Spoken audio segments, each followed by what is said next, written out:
मासूम सा प्यार। सागर एक छोटे से गांव में रहता है। गांव में शहर जैसा माहौल नहीं होता। यहाँ हर कोई एक दूसरे को अच्छी तरह से जानता और पहचानता है।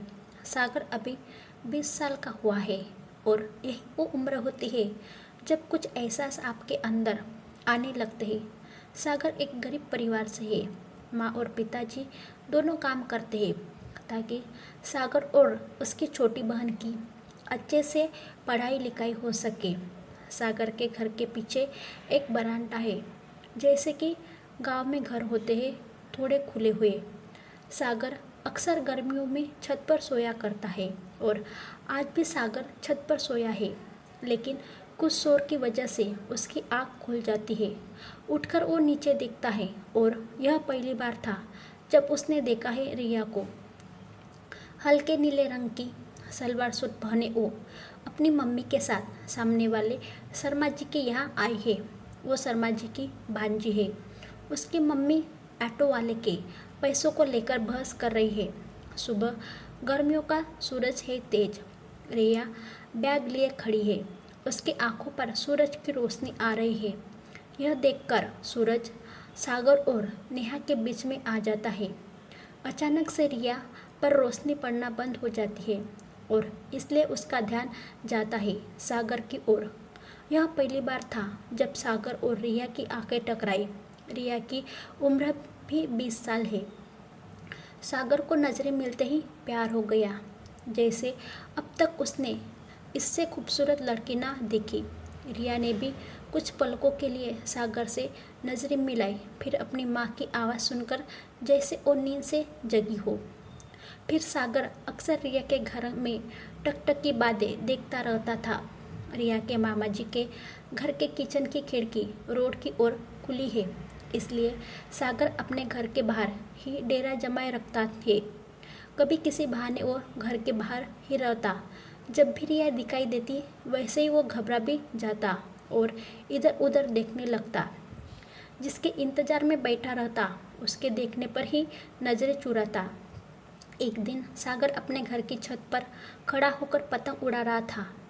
पतंग उड़ाते उड़ाते उसका ध्यान एकदम से गया सामने वाले किचन की खिड़की पर और उसने देखा कि रिया खिड़की से पतंग उड़ाते उसे देख रही है। रिया अब तक जान गई थी कि सागर के मन में क्या है।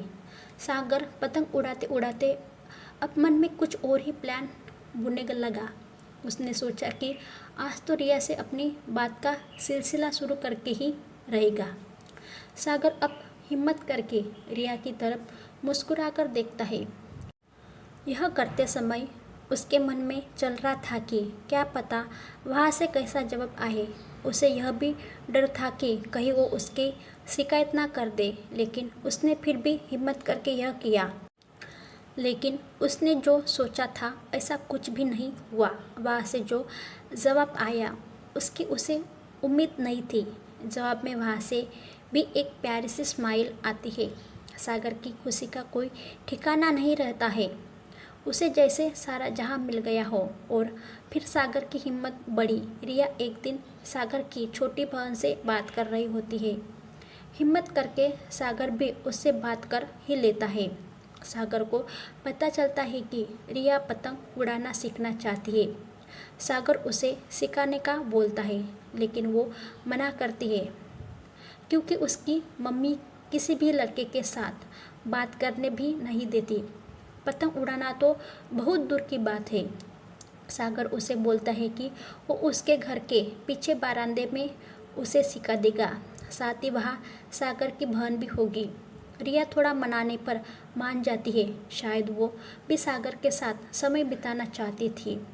रिया की मम्मी जब उसकी मामी के साथ किसी रिश्तेदार से मिलने जाती है तब रिया सागर के बारांदे में जाती है, लेकिन उन्हें नहीं पता था कि अनजाने में वो बड़ी मुसीबत में फंसने वाले हैं।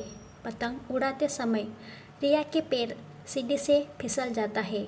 वो उठ कर चल भी नहीं पाती है। रिया वहीं बैठ जाती है। उसकी आंखों से आंसू निकलने लगते हैं।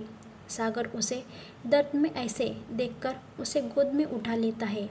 सागर उसे गोद में उठाकर जैसे ही वहाँ से कमरे की ओर जाता है, लेकिन उसी समय उसके घर में रिया की मम्मी आ जाती है। सागर और रिया को ऐसे देखकर उनके गुस्से का कोई ठिकाना नहीं रहता है। सागर और उसकी बहन उनसे कहते हैं कि रिया गिर गई थी। वो उन्हें समझाने की कोशिश करते हैं। रिया की माँ यह सब सुनती है। वो रिया को वहाँ से ले जाती है। सागर को रात भर नींद नहीं आती है। वो सुबह का इंतजार करता यह सोच रहा है कि रिया का पैर कैसा होगा, साथ ही कहीं उसकी मम्मी ने रिया को कुछ कहा या मारा तो नहीं। तरह तरह के ख्याल के पीछे आखिर सुबह होती है। सागर देखता है कि रिया और उसकी मम्मी आठों में बैठकर जा रहे हैं। वो जल्दी से उठकर अपने घर के बाहर जाता है।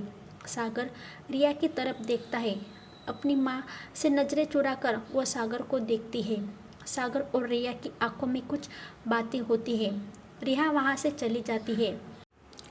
उनके हाथों में भरे बैगों को देखकर उसे यह अंदाज़ा हो जाता है कि शायद अब वो वापस नहीं लौटेंगे। वो घर जा रहे हैं, लेकिन उसे एक उम्मीद होती है, शायद वो वापस आए। अब सागर को रिया का ही इंतज़ार रहता है। उसका दिल कहता है कि रिया फिर आएगी। इंतज़ार में करीब 1 साल बीत जाता है। साल भर के बाद फिर उसे सामने वाले किचन में रिया दिखाई देती है। उसको अपनी आंखों पर विश्वास नहीं होता। उसकी खुशी का कोई ठिकाना नहीं होता, लेकिन उसकी खुशी कुछ ही मिनट की होती है, क्योंकि इस बार रिया वो रिया नहीं रही। ध्यान से देखने पर दिखाई देता है रिया की मांग भरी है। उसके साथ उसका पति भी है। रिया की शादी हो चुकी है। रिया की नज़र खिड़की के बाहर देख रहे सागर पर पड़ती है। रिया कुछ पलों तक उसे देखती है, फिर जाकर अपने किचन की खिड़की बंद करती है।